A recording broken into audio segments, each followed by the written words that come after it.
Ese muri uyu mwaka uri gukoresha iyihe telefone? Uyu mwaka turimo 2026 hari telefone utagakwiye kuba wambukana muri uyu mwaka. Dore telefone utagakwiye kuba wambukana muri uyu mwaka wa 2026. Ya mbere, Samsung Galaxy S20 series. Izi telefone zirimo S20, S20 Plus ndetse na S20 Ultra. Izi telefone major update yazo yarangiranye no mwaka wa 2025. Bivuze ko muri uyu mwaka wa 2026 ntago zizakira security update. Bivuze ko kuyikoresha ni ukwishyira muri diske ya security kuko itazaba iri updated. Ya kabiri ni iPhone X ndetse no kumanura. Izi telefone kubera ko zidafite ubushobozi bwo kwakira iOS igezweho, bivuze ko nazo zitabona security update nk'izindi ziri mu myaka iri hafi hano.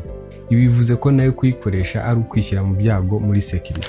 Ikindi kandi ziba zifite ububiko butoya ku buryo zidashobora kwakira ama-application agezweho uyu munsi.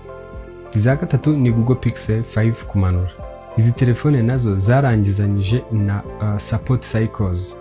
Bivuze ko nazo zitakira security update. Ibi byose biraganisha kuri security.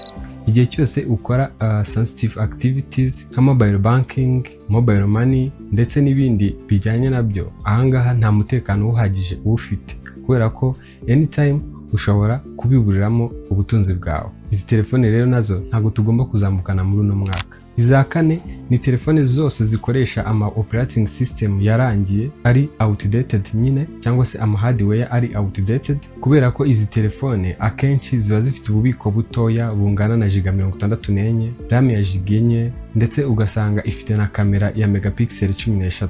Ibi ngibi nkuko nabivuze haruguru ntago zibasha gukompeta cyangwa se kugendana n'ama-application agezweho muri no minsi, kubera yuko aya ma-application abasaba ububiko buhagije ndetse na application zifashishwa mu gufata amashusho nazo ziba zisaba kuba telefone ifite kamera ifite megapixel ziri hejuru cyane. Izi nazo rero ntago tugomba kuzambukana muri uno mwaka. Nkuko dukunda ku updating amatelefone yacu, natwe ubwacu tugomba kwi-updating. Aha ndavuga kuva mu bya kera tukagana mu bigezweho, kuko niho ikoranabuhanga rigana. Wibuke gukomeza gukora follow kugira ngo dukomeze twungurane ubumenyi mu bintu byinshi bigiye bitandukanye.